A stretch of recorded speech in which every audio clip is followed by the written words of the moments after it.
So it's all for play for still. I think so. Do you want to bet against us?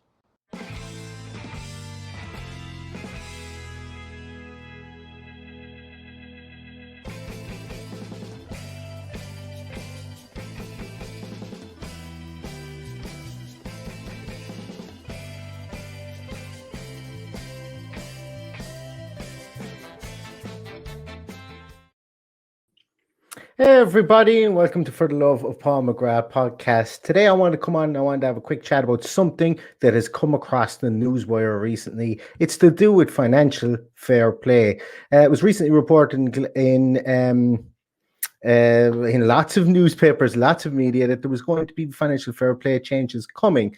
So what I wanted to do was take a look at what actually is in place now for financial fair play and the potential changes that are coming due to the proposed relaxations of financial fair play.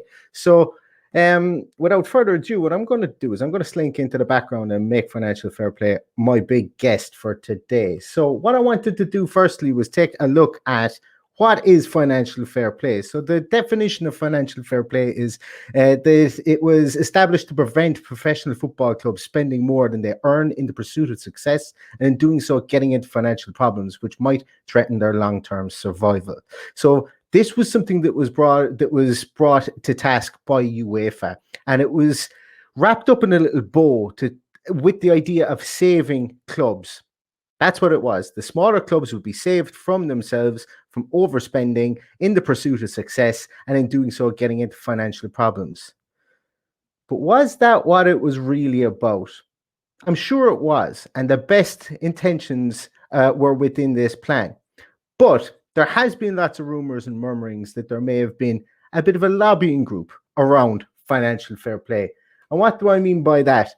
So it has been documented that a group of established clubs, namely Manchester United, Real Madrid, Barcelona, Bayern Munich, they lobbied UEFA, and in particular, the previous president, Michel Platini, they lobbied him to come up with a way to stop new money coming into the game, upstarts, so to say, to which Mr. Platini agreed, and he came up with the plan of financial fair play that we see at the moment. And what that resulted in was the likes of Chelsea, Paris Saint-Germain, Manchester City, and I've thrown Aston Villa in there as well, because at the time, 10 years ago when this was brought in, we were on the cusp of being able to spend money in the pursuit of European glory, or even getting into Europe.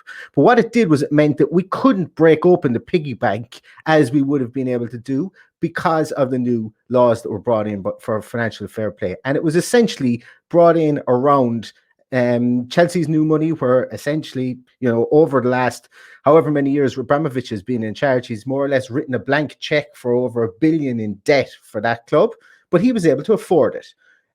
Paris Saint-Germain, obviously owned by rich Qatari backers, they are able to afford their debts. Manchester City also able to afford their debts. Aston Villa at the time with Randy Lerner were able to afford our debts. Potentially, financial fair play saved us from ourselves in the long run, but I'm going to get into that in a moment. So, what is financial fair play? And not all financial fair play regulations are created equally. So there are 3 different sets of financial fair play regulations that we have here within the UK system. The number 1 is the UEFA Financial Fair Play Protocols. Number 2 is the Premier League Financial Fair Play Protocols. And number 3 is the EFL, the Football League Structure Financial Fair Play Protocols. And I'm going to speak mostly about the UEFA protocols and the Premier League protocols, and just touch barely on the Championship and below protocols as well, because they are a bit more complex and a bit more murky, and they change league by league. And they are a small bit more complex and messier. I don't really want to go into the ins and outs of those as well. So essentially, let's start with the UEFA Financial Fair Play Protocols. To sum it all up in a little bow, UEFA Fair Play rules state that they're done on a profit and loss targeting system, whereby you cannot lose more than 30 million over a rolling 3-year period. I think we've all heard that before. It's always done over a set of results that are given to UEFA over a 3-year period, where you cannot lose more than 30 million. Now, owners can prop up to the value of 25 million over those 3 seasons, and they can actually go above and beyond that. So they can put in as much money as they want. And we've seen that Nassif Sawiris and Wes Edens have put in lots of money into Aston Villa, but only the first 25 million will account towards financial fair play. Anything over the first 25 million doesn't account towards the financial fair play accounting system. So what is used for calculations? So from UEFA's direct handbook on how financial fair play is done, this is what I found. So any outgoings which would consist of a club's transfer fees, employee benefits, which include wages, amortization of transfers, which is a complex system itself, finance costs, and dividends. They will all be counted against the club's outgoings, and the incomings will be things from gate receipts, TV revenue, advertising, merchandising, disposal of tangible fixed assets, any finance that is provided to the club, sale of players, and any prize money won throughout the years. So essentially, it's just a basis of any outgoings are put against any incomings within the club, and we have to stay within certain parameters. Now, are there any exceptions, I hear you call from the back? And yes, there are exemptions to this. So any money spent on infrastructure, training facilities, or any youth development will not be included in the FFP calculations. Any money spent on growing the sport among women, including development of women's teams, also will not be included. And we can see that Aston Villa have spent a lot of money in these two areas. Talking about Aston Villa, last year we had a pretty big investment in youth, bringing in youth players from around the continent. Brought in, obviously, as well, a youth structure, new head of youth development, new youth coaches, and so on. Any of that money spent on infrastructure does not count towards UEFA's financial fair play protocols. And that is good because that entices and incentivizes clubs to develop their own players. Make sure that you're making homegrown players. Hey, look, I'd love 11. Jack Grealish is on the team, and I think you would too. So that is very good part of the financial fair play protocols. Also, we've seen with Aston Villa being elevated to the top league in the UK with regards to the women's team as well. That's very good. We've invested within the team. We've brought in some big name players. There is investment there to try and keep our status there. All great stuff that FFP allows clubs to do to build a community, to build a better setting for the football club, and not just have it predicated on 1 to 16, 1 to 20 in the male game, or 1 to 16, 1 to 20 and in the senior males game, should I say. It brings a more rounded aspect to the club. So there are some good points to FFP, I think, in the main. And that's, as I say, it does come from a good place, a lot of the FFP stuff that we do see. But what happens when you break the rules? And I think that's what everybody wants to know. So if you know what sanctions you may face if you break the rules, you're going to try and find a way to cozy up to that line between breaking the rules and not a small bit easier. So UEFA, this is from UEFA as well, whereby they say that teams can be reprimanded, there can be a warning, there could be fines, point deductions, there can be withholding of revenue from a UEFA competition, there can be a prohibition to register new players for UEFA competitions, restrictions on how many players a club can register for UEFA competitions as well. There can be a disqualification from a competition in progress and exclusion from future competitions. So pretty serious repercussions are there to be laid down. But have we ever seen teams fall foul of these sanctions? And the answer is yes and no. So the biggest one for me would be AC Milan, who were banned from the Europa League due to overspending from the years 2016 to 2018. That's when their overspending happened, 2016 to 2018. They were banned from competing in 2019 in the Europa League. Man City were originally hit with a 2-year ban from European football and a 30 million euro fine, which on appeal was reduced to just a 10 million euro fine, and they were reinstated into the competition again. Bit of clamour around that as to why that happened. There was no real massive explanation as to why it was overturned and appealed, but it was overturned and appealed. And for me, it's a bit silly because they originally fell foul of financial regulations, and then the sanction was to charge them more money. So I thought that FFP was supposed to stop clubs from unnecessarily spending money. Look, I don't know. It's between UEFA and Man City. PSG also had investigations into their finances over breaches surrounding the purchases of Neymar and Mbappe.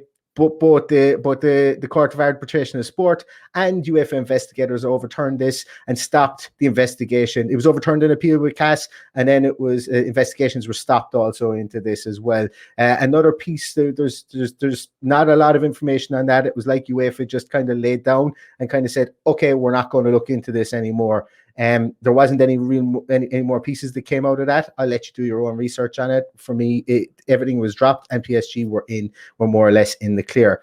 Also, we see here that Marseille were fined €3 million. They were limited to naming 23 players for European competitions for the next 2 seasons, and they have to forfeit 15% of any prize money earned for the next 3 seasons. That's a pretty hefty piece. Pretty hefty piece for a team like Marseille. They were warned previously with regards to their conduct. This was a second warning, and this is where the repercussion came down. Same thing with AC Milan. AC Milan were warned over previous spending as well. It was a second strike, and then they were banned from Europa League. Some people say that AC Milan and Marseille were treated differently to Man City and PSG. We just don't know regards to what we know and what's on the table at the moment. It's all speculation and hearsay. But it's interesting to see that UEFA have actually dished out some sanctions in accordance with their protocol as well. So what do the Premier League protocols say? Which are a completely different set of protocols as well, by the way. So teams have to adhere to UEFA competition, to UEFA protocols if they wish to be in UEFA competition, and also then they have Premier League protocols. So the Premier League protocols say that the Premier League has a number of financial rules in place, including requirements for clubs to pay transfer fees, salaries, and tax bills on time. They must also submit accounts annually and disclose payments made to agents, and you can read these regulations in full in the Premier League handbook, primarily Section E, Club Finances. There are 376 pages in the handbook. I flicked through it. It's actually not that bad. It's interesting enough if you're into that stuff. But let's take a quick look at the summary of Section E Club Finances, which range from page 117 to 126. This is a very brief breakdown and summary of what all of the different clauses of Section E says. And number 1 is that clubs must submit bank accounts and club accounting records to the league by March the 1st each year, along with HMRC's quarterly certification of tax compliance. Number 2 is that clubs must provide future financial info to cover the commencing final year by March the 31st to show evidence of funding. So you have to be able to provide your club accounting records for the previous year and also your future earnings, projected earnings as well, to prove that you have a solid financial footing, which makes sense as well.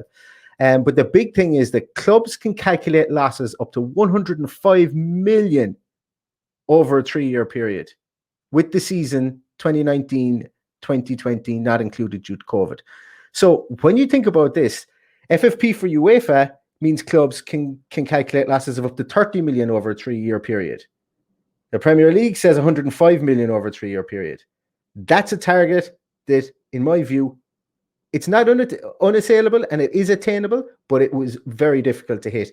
When you think about all the money that goes around the Premier League, merchandising, fan information, and so on, or fan interaction, and so on.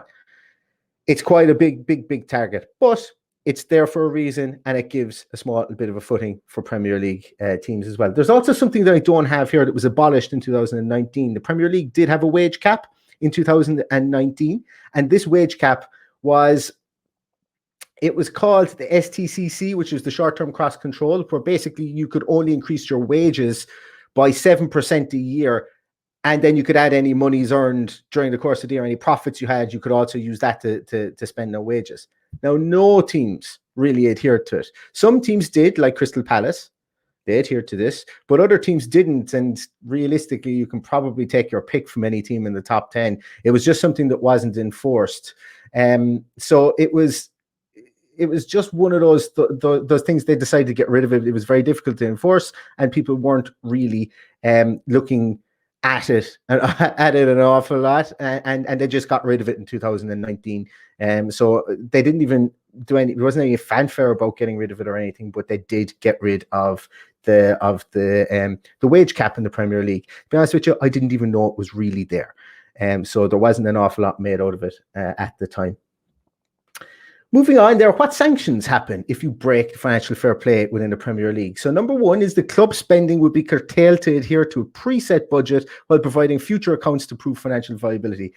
I think that's fairly straightforward and self-explanatory, that if you are under financial difficulty, you will be set a budgeting plan and you will have to stick within that for a certain period of time to prove your financial viability.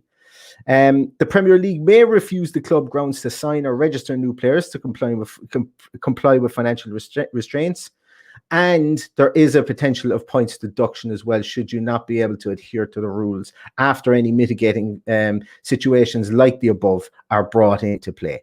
So it's a pretty fair system, I think, all in all, with the Premier League, whereby they give you a lot of chances. First of all, they give you a high bar to hit, and then they give you a couple of chances before they start knocking points off your total. And those points can be future points or points that are already earned as well. So you might get a 9-point deduction going into a new year if you're mid-table and you're not in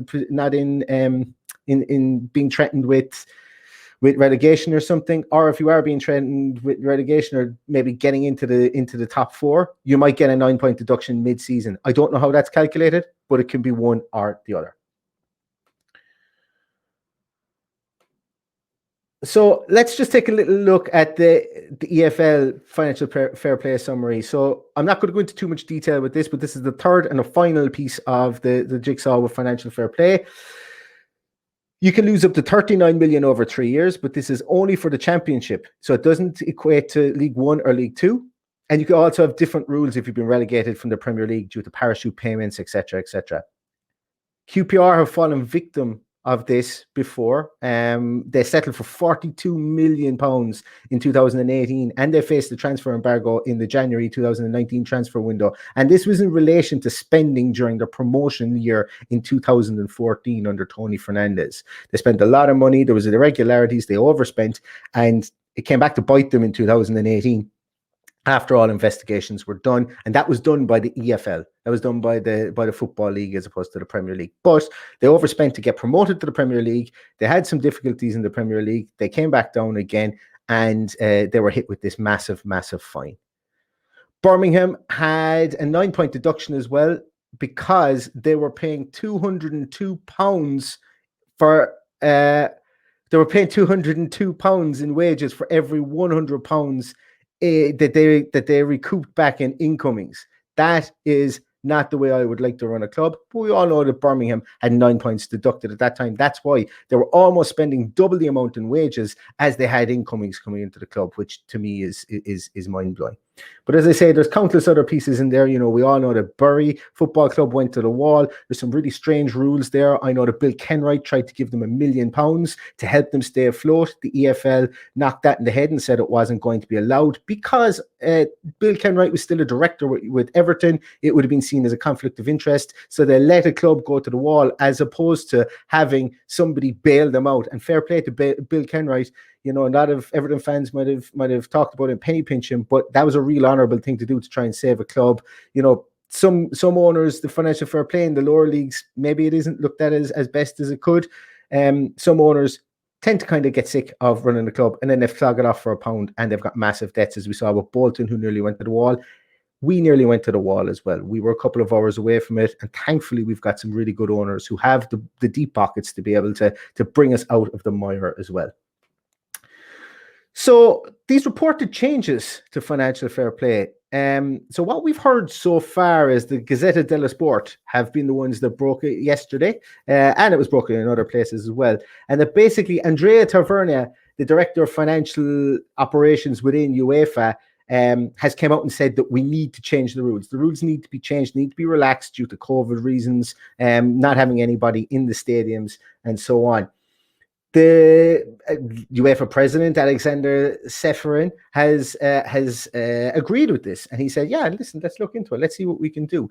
The hyperbolic statements that were coming out recently were, it's going to be abolished. It's just going to be free gratis for everybody. That isn't the case. Both people have said, UEFA have come out and they've said that the new regulations there will be new regulations. They may not be as relaxed as previously. It may be over a longer period. It may be over a 5-year period or so on. But some of the nuggets that have come out from Gazzetta dello Sport have been that the new regulations could also see an introduction of a salary cap to be disguised as a luxury tax to ensure compliance with European regulations. Now, that's going to be a really interesting one. I'd say if anybody wants to get in on the ground floor of that one, maybe look at how the NBA do their salary cap with regards to luxury taxes and stuff like that. It may hold some merit towards that. For me, I don't know. I would really wait to see what the story is there as well. And also, going back to our AC Milan or Marseille or Manchester City or Paris Saint-Germain sanctions will likely come down on the sporting side of things, so that they would be reduced. The sporting ones would be reduced, should I say, in favor of greater economic sanctions. So I mentioned that Manchester City had a fine, whereas AC Milan were banned from European competition. So what it looks like in future is that the banning of European being able to play in European competitions would be less and less, and it would be more economic sanctions, and that would be standardized a small bit more, which takes out the conversations of why did Team X get this sanction, why did Team Y get this sanction. So what is this likely to mean for us? Well, for Aston Villa, hopefully, should we see any of the relaxing of these, we should see that our owners who have shown great stability financially, great ability to be able to pump money into the team, we should be able to keep some of our great stars, such as Ollie Watkins, John McGinn of the bicycle kick fame, Jack Grealish, Emi Martinez, and Tyrone Mings. And then what you would be hoping is that if we can keep those players, add to them, keep them happy, then hopefully we will see some trophies come with that, as we would be in a good position to spend due to the fact that we have very viable owners. And that would be something that I would be looking to, I would be keeping my fingers crossed when the financial fair play information does come out. So hopefully this video has given you a good insight of what financial fair play is at the moment, what potential changes are going to happen, the fact that there isn't just one financial fair play set of rules that you need to adhere to. There's actually 2 or 3 if you're a relegation threatened team. And hopefully this has enlightened you some way on that plight. If you like this video, please give it a like on YouTube. Please subscribe also on YouTube. It will really help us. You can find me on @LoveMcGrathPod. You can find my co-host Paddy on @VillaPaddy.